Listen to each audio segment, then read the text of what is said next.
Voltamos com o nosso programa e eu falei que era rápido, e foi mesmo, né? Doutor Liboni já está aqui com a gente. Tudo bem, doutor? Tudo já. Tudo ótimo. A gente vai falar o que no popular a gente chama de vermes. Verminose. Verminose. Isso. Mas na linguagem correta, assim, médica, é? Parasitose. Sim. Parasitose. Isso. Nós vamos falar de parasitose intestinais. É a mesma coisa?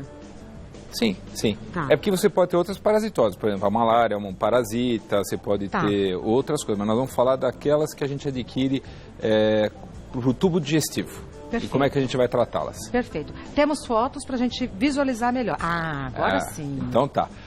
Aqui, na verdade, é uma verminose que a gente adquire comendo carne crua.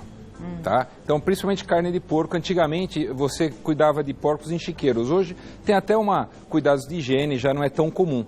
Então, o grande segredo é não comer carne crua, né? Principalmente, o verme, o que eles dizem, esses branquinhos, seria a canjiquinha, que a gente fala, né? Tá. Então, é cozida a carne e essa carne, ela deixa de ter o parasita. Senão, a gente ingere, esse parasita cresce dentro do intestino. E aí a solitária chega a ter, às vezes, até 9 metros de comprimento dentro do intestino. Eu ouvia isso quando eu era menina, mas eu falei, gente, não é possível. Chega a ter 9 metros. 9 metros. E aí tem sintomas, dores de estômago, epigastralgia, náuseas, irritabilidade, perda de sono, manchas, às vezes, pelo corpo, rilhar os dentes à noite. Tem várias coisas diarreias, né, que a pessoa pode ter, desnutre. Se a carne está bem assada ou bem cozidinha, não tem problema. É mais garantido. É bom evitar, né, carne crua. Tá. Temos mais uma foto, vamos ver. Aqui é um verme que é o mais comum de todos, que é o Ascaris lumbricoides, né? Esse daqui é um verme que ele dá muito problema, principalmente para crianças, né? Porque ele cresce muito em número no intestino, ele tem, às vezes, 30 centímetros, mais ou menos, mas ele se replica muito grande, e aí tem um volume grande, ele pode obstruir o intestino, e às vezes precisa até operar quando não melhora, né? E às vezes esses vermes desnutrem a criança, atrapalham na parte cognitiva, então tem que ficar atento.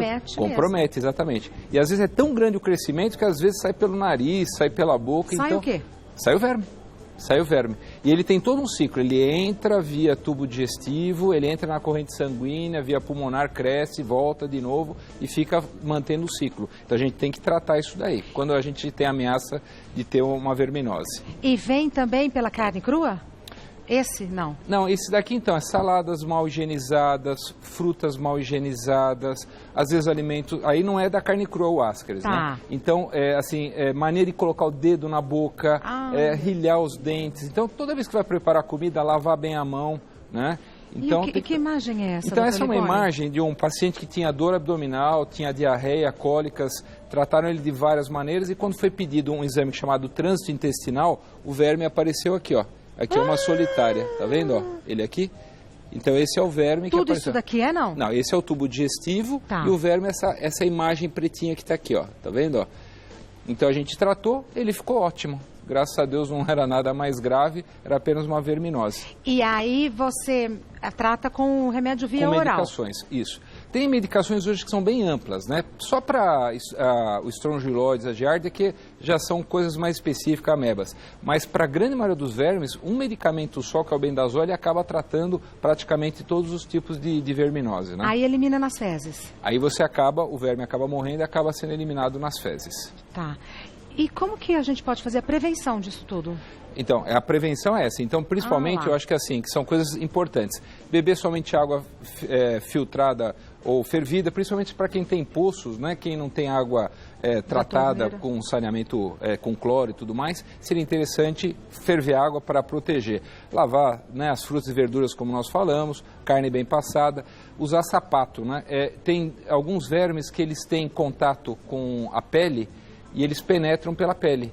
Então, principalmente o pessoal do interior, ou um lugar onde tem gatos, cachorros, grama, que a pessoa não tem condição, usa sempre um chinelinho, porque senão pode passar o verme, entrar na corrente sanguínea e criar verminose dentro do organismo, tá? Lavar as mãos. Cortar as unhas, sempre deixar as unhas bem cortadinhas e manter as instalações do banheiro sempre limpas para evitar de ter contaminação, caso você se contamine e não contaminar o resto da família, né? Eu vejo muita gente que senta à mesa ou vai ao toalete ou chega da rua e não lava as mãos, doutor. Tem que lavar. Eu acho que uma coisa que é importante, para vezes do interior, a gente cuidar Como a gente vai tratar as fezes? A gente tem que fazer normalmente reservatórios especiais, evitar adubação com fezes humanas para hortas, hortaliças, né? Porque isso acaba levando verminoses, né? E no caso das crianças, porque é inevitável pôr a mão na boca, não é, criança? Assim, então, quando a criança está num lugar, ela vai brincar em casa, tudo mais, não tem problema. Quando ela estiver fora, sempre tomar cuidado depois de lavar, de limpar e não usar tanques de areia onde entrar gato, cachorro e outras coisas. Por exemplo, você pode ir na praia e ter larva migrans, né? Então tem gente que leva cachorro na praia. Se esse cachorro não é tratado, não é dado um vermífugo para ele, esse verme ele pode entrar na pele e formar algumas manchinhas. Então a gente sempre quando for na praia, por exemplo, tem que usar toalhinha, evitar de sentar direto na areia, né? Evitar lugares suspeitos onde o gato, o cachorro pode estar, né? Tá. E no caso das crianças ainda, manter a unha sempre curtinha vai ajudar, né? Sempre curtinha. E aquelas crianças que têm mania de roer, tem um esmalte que é amargo, que é uma beleza. Ah, mas doutor? Mas pecado. Põe na boca, já tira rapidinho, viu? Conheço, minha mãe passava, né? Por isso que eu tô vendo. Minha reação foi imediata. É amargo pra valer esse remédio. Isso não põe nunca mais. O tamanho da unha. Tá certo. A gente tem mais foto ou vamos para mitos e verdades? Pronto, mitos e verdades sobre esse assunto. É mito ou verdade que o sistema imunitário enfraquecido é um fator de risco para o desenvolvimento da doença? Sim, é verdade. Então, quando você adquire o verme, se você tiver um sistema imunitário baixo, por exemplo, alguém que está fazendo quimioterapia ou tem algum problema de AIDS ou o que seja, ou algum uso de corticoides, esses vermes, eles entram pela corrente sanguínea. Se não tiver uma reação imunitária, ele pode se espalhar de uma maneira muito agressiva e dar alguns outros sintomas, como sangramento da árvore brônquica, intestinal e outras coisas que são mais sérias. Então, sempre quando a gente vai fazer alguma quimioterapia, algum tratamento que baixa a imunidade, a gente sempre faz pesquisa ou acaba tratando antes para evitar esse tipo de problema. Tá. É mito ou verdade que, em alguns casos, não há necessidade de tratamento, pois a parasitose some gradativamente? Não, isso é... mito. Não, tem que tratar. Tem que tratar. A gente só acontece algumas vezes, por exemplo, no caso do oxiurus, que é aquela que dá coceira no ânus. Então, se você tiver uma mulher grávida no primeiro trimestre que você não pode dar a medicação, ele tem um ciclo, né? Se a gente tomar os cuidados de ir ao banheiro, lavar bem as mãos, né? Tomar todos os cuidados de higiene, o ciclo acaba passando e esses vermes acabam indo embora. Mas sempre a gente trata. A gente trata uma vez e repete o esquema depois de 2 semanas. Porque às vezes, o que acontece? O verme, ele elimina ovos e proglotes e aí você mata o verme, mas está lá o ovinho. E aí ele volta de novo. Então eu preciso entender que existe um ciclo. Eu trato uma vez e trato a segunda vez. Tomar vermífugo uma vez por ano sem prescrição médica é uma boa? Não é legal, porque assim tem efeitos colaterais. O ideal é assim, eu estou numa área endêmica, é uma área que tem grandes riscos de eu ter contaminação, aí sim eu faço uso. Agora, se eu vou no médico, ele não acha nenhum sintoma clínico importante. A maioria não tem sintomas, mas eu pego o exame de sangue, não tenho eosinofilia, que é um teste de alergia, eu não tenho nenhum sintoma clínico, eu estou bem, eu não trataria. Eu posso fazer o exame de fezes, que são as amostras, para ver se tem alguma coisa ou não. Pergunto porque eu conheço muita gente que come diariamente fora de casa e come salada e tal, e por conta e risco toma uma vez por ano lá um vermífugo, que você tem que tomar depois outro depois de 10 dias e tal, achando que está tudo bem. Então, não é uma boa... Não é legal porque pode ter efeitos colaterais do remédio. Ótimo. É mito ou verdade que, anualmente, todas as pessoas devem tomar... tá vendo? Devem tomar remédio contra vermes, sensitiva. Não, o ideal é assim, quando você for fazer o teu exame de rotina, faz o exame de fezes, eu sei que é chato a coleta e tudo mais, mas você faz a coleta e verifica se está tudo bem ou não. Tá.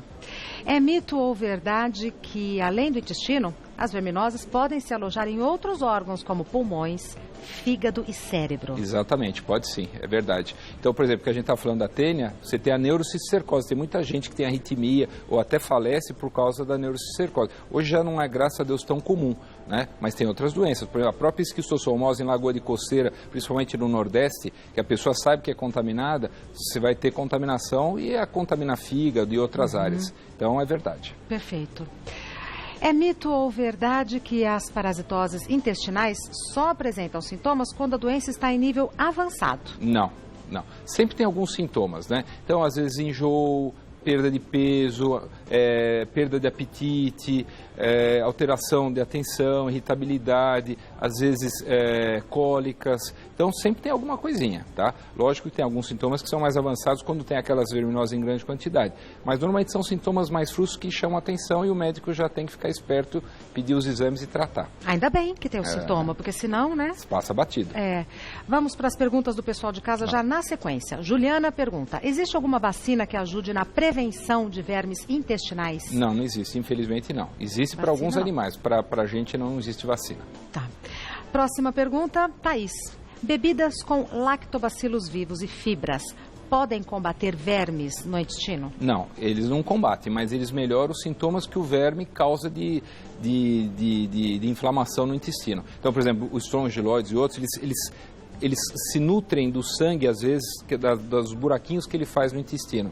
Então, se eu der lactobacilo, ele vai ajudar a proteger essa mucosa intestinal que está inflamada e machucada, mas não vai combater o verme, vai tratar o sintoma secundário. Esse verme deve dar uma cólica, não? Dá cólica e dá anemia, que é o famoso amarelão. Você olha a pessoa, ela está amarelão. Né? E qual que é aquele que deixa as crianças com a barriga bem estufadinha? É a ascaris, né? Que a pessoa fica com a barriga estufadinha. Só criança que fica com a barriga estufadinha ou adulto também? Não, tem adultos com esquistossomose, que aí forma barriga d'água, né? Que a gente fala que no Nordeste é por causa da esquistossomose. Tá, que é água contaminada, né? Exatamente. Tá. Mais uma pergunta enviada pelo Marcelo.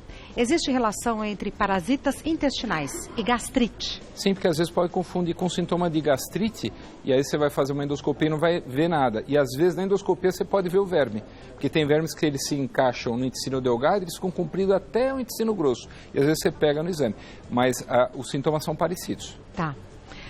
Mais uma pergunta enviada pela Cristina. Por que os médicos costumam sempre pedir 3 amostras de fezes quando há suspeita de a criança estar com vermes? A gente pede aquela amostra 1, 3 e 6 dias. É porque assim, às vezes o verme, eles são em anéis. Então, às vezes, naquela amostra não aparece. Aí você vai colher uma outra amostra, está lá. Então, você precisa dessas 3 amostras para tentar conseguir fazer a coleta e identificar. E às vezes, mesmo assim, você não acha. Mas às vezes, se você não acha, mas os sintomas são muito característicos, aí você trata. Tá. E o tratamento é sempre com medicação via oral? Sempre medicação via oral, sempre. Próxima pergunta enviada pelo Leonardo. Se não tratado no começo, parasitas podem obstruir totalmente o intestino e causar problemas mais graves na região? Já, sim, claro. Por exemplo, o ascaris forma um bolo, às vezes uma obstrução. Você tenta entrar com uma medicação para inativar esse verme, um olhinho para que ele desobstrua. Se não resolver, muitas crianças são operadas. Mas às vezes o verme entra dentro do apêndice, da apendicite, ele entra dentro do canal do pâncreas, da pancreatite. Dá um monte de problema. Então, problema sério, doutor. São problemas sérios. Então a gente acaba, às vezes, operando uma verminose, porque não tem jeito, ele encaixa ali, não sai e dá o processo inflamatório. Tá. Próxima pergunta enviada pela Simone. Consumir com frequência peixe cru pode causar verminose? Ai, adorei, Simone. Pode sim. Tá? Pode. Então, normalmente os bons restaurantes, ou eles têm criadouros próprios, ou eles têm o peixe que eles congelam e servem, porque o congelamento acaba protegendo. Então, se você congelar, por exemplo, a menos 35 graus, durante 24 horas, é uma garantia de proteção que você não vai ter verminose. Agora, existem muitos lugares que, infelizmente, não se tomam esses cuidados. Então, você acaba adquirindo verme. Eles são muito parecidos com a tênia do porco, porque ele tem um ciclo que o verme ele acaba sendo eliminado em ovos pelo peixe, aí um crustáceo vem, outro peixe come, outro peixe maior foca, outro bicho pega e vão se mantendo no ciclo. O homem é um ser, é um meio intermediário, ele não é, tanto que ele acaba não reproduzindo fora da água. Mas você tem que tratar porque dá muitos sintomas e às vezes são vermes bastante grandes. Tem vermes de peixe que às vezes tem 10, 12 metros. Uma época 12 metros dentro da pessoa? Aqui no Brasil teve uma época que nós tivemos vários casos... Do salmão? Do salmão, exatamente. Não faz tempo isso.